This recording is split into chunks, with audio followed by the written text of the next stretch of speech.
lot of people call me Mr. Toilet.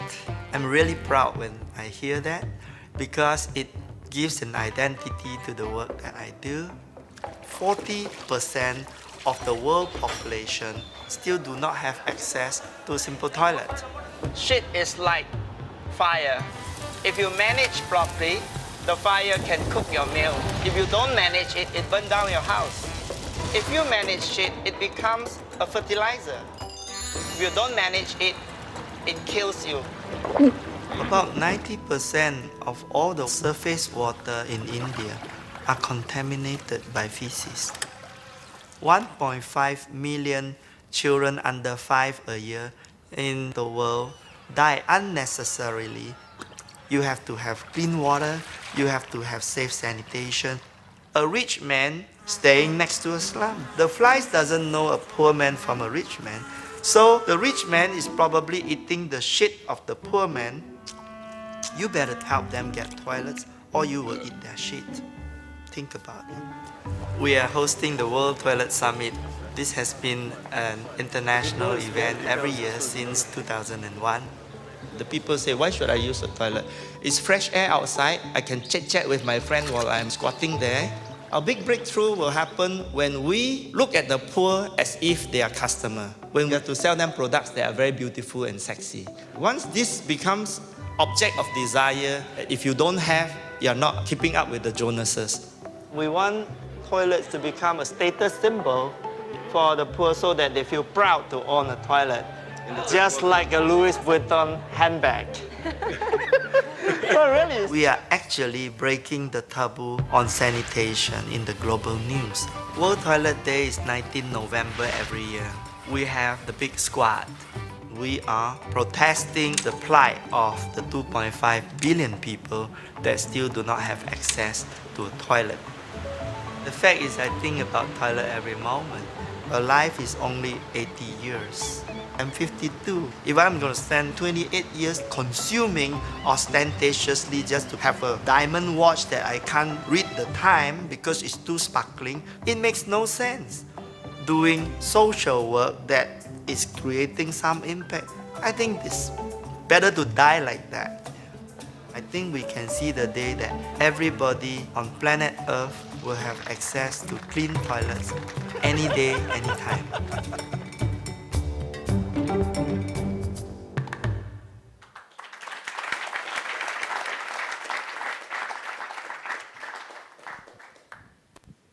Thank you very much.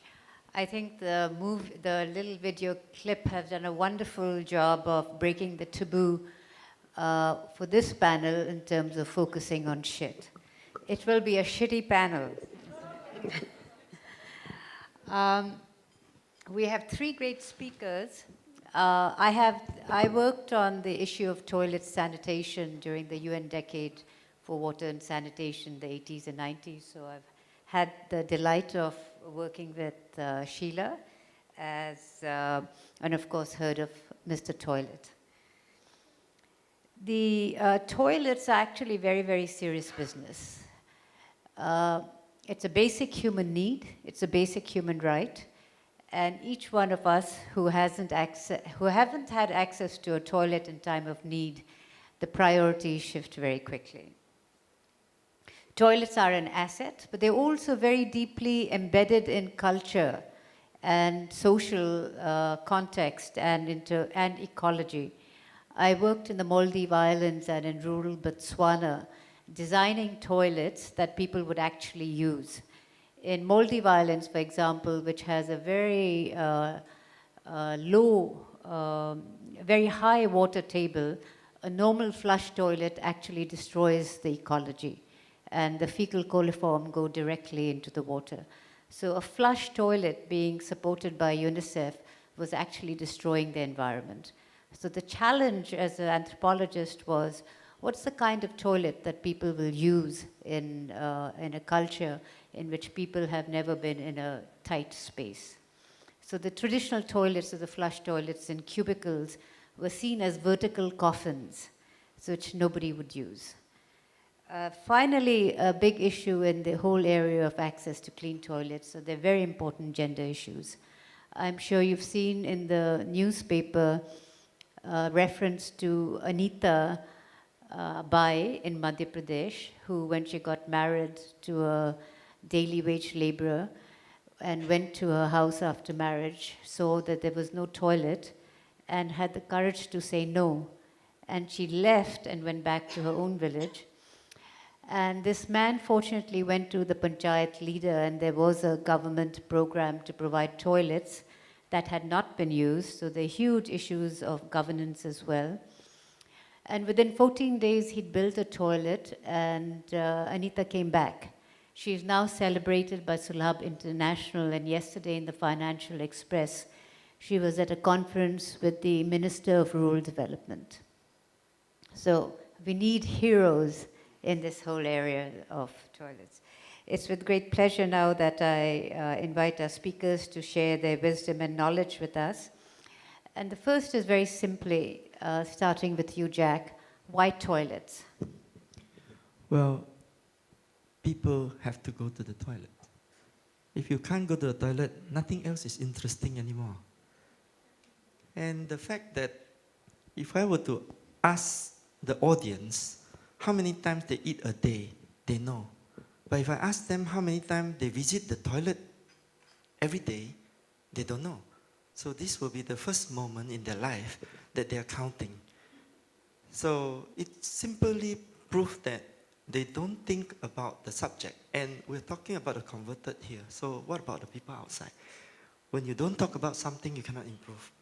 So toilet has been in the shadow of water for too long. They call it water and sanitation, but if you ask any Watson engineers, he only know water. He don't understand toilet. He understands sewage system, which doesn't go to the poor. So putting toilet sanitation with water is like putting your grandmother to stand next to Miss Universe. So it's not sexy enough. So everybody is looking at Miss Universe. What I did in 2001 is to convert sanitation and toilet into humor. So we call ourselves the other WTO, World Toilet Organization.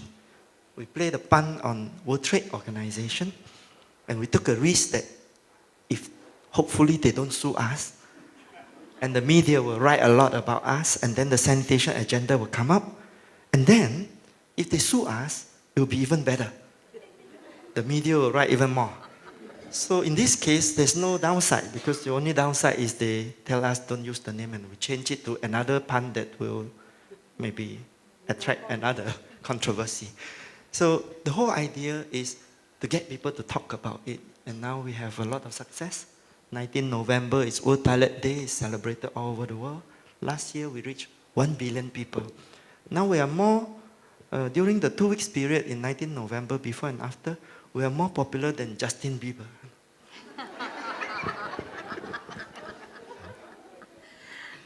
Your outreach strategy is clearly working. Sheila, you've spent a lifetime on dealing with urban issues, particularly in slums, and the importance of housing and community toilets. And you're also the chair of the Shack International, which I consider a great tribute to you. So why have you spent your life working on these issues?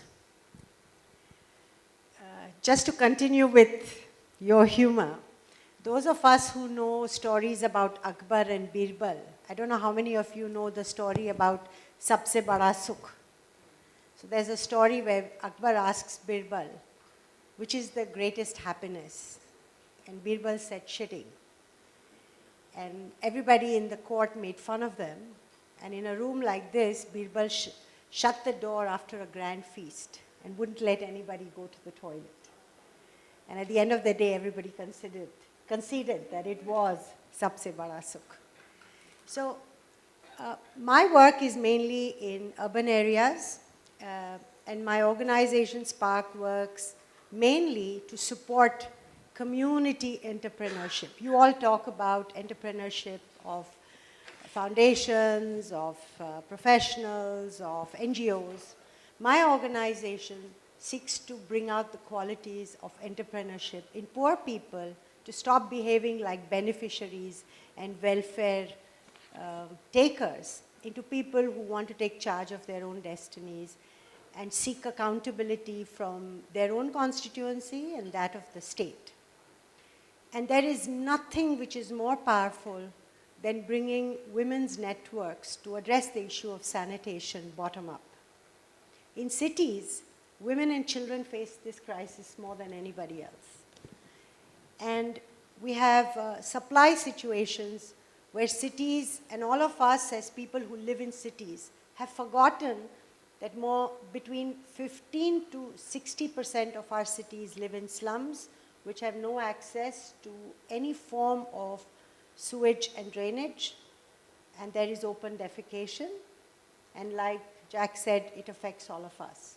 And so the process by which we function is to seek governments and municipalities to utilize the money that they have allocated for sanitation, which is never utilized. It's never utilized. In India, every municipality has money to provide sanitation. It is never utilized. And when it is utilized, it produces such terrible toilets that have no connectivity, no water supply, no access to treatment, so that it becomes a devastating situation to have a toilet in the slum. So part of what we try to do is to create capacity within these communities to engage the municipalities, construct toilets, share the management and maintenance, and over a period of time, create a sustainable partnership between the municipality and communities. And we see a huge role for foundations and aid givers in this, because in most instances, neither the municipality nor the communities have a capacity to engage. They need demonstrations, they need training. And today, as I speak, we have participated very proudly in producing a national policy for universal sanitation all over India. We work with the Municipal Corporation of Mumbai and have produced the first 500 toilet blocks in this city. Many of them which are at the moment not working because the municipality didn't provide water.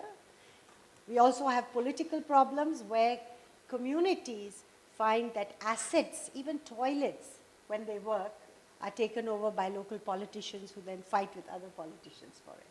So it's a very serious dipstick into the governance and the relationship between municipalities and its poor.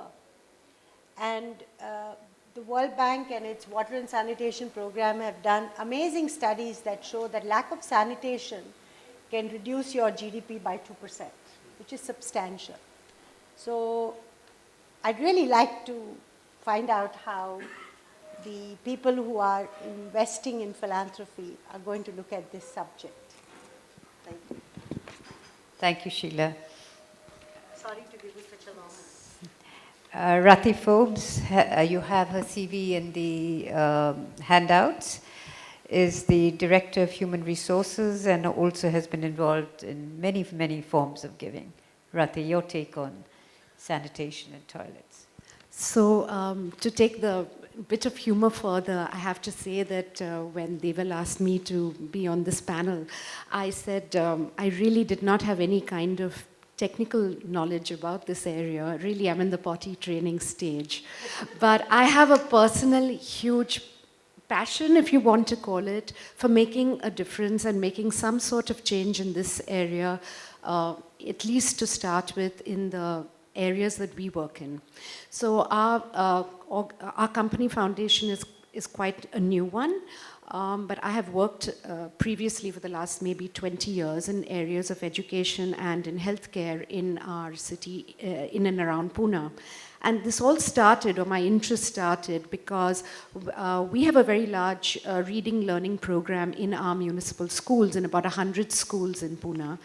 And every time I would have to go to one of the schools with my colleagues, I would know that for the next 3 hours, I would not be able to access a toilet. And so I went, because I would want to go to a toilet, I think women need to go, especially after a certain age. And you couldn't go to a toilet. So that made me really start thinking about what happens to girls who come every day. And then we talk about these abysmally poor attendance rates, especially with adolescent girls. So that was the first trigger that made me think more about this area. A second was that I also went to some of the programs that we had supported. I was working along with CII with other corporates, and Seva had a really wonderful model in 3 cities in Gujarat. I won't go into the details of those, but our company then funded toilets for 100 families in an urban slum community. And when I sat with the women and actually talked to them, I realized what a huge impact a toilet in your home can make. If you can imagine an 8.5-month pregnant woman who came and told me that the only way she could go to the loo was to go to an adjoining wall, which was actually abutted onto an army, where there were army barracks. And she said she needed to go frequently, being pregnant, and she was always, there were whistles and hooting by the Jawans living across, or by the staff living there. And she told me herself what an impact that toilet had made in her life. And so I heard this from many other women as well.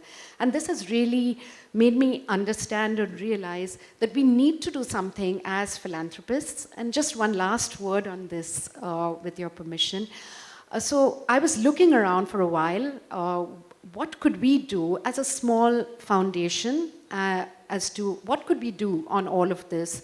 And I was reading a lot, and then I kind of came across the Dasra model, where I feel that at least there would be first some research which would lead to more knowledgeable giving and more an understanding what's out there, what are the various models out there for people who are non-technical like us, and what are the best ways that we could go forward and actually implement and make some change, even in a small way.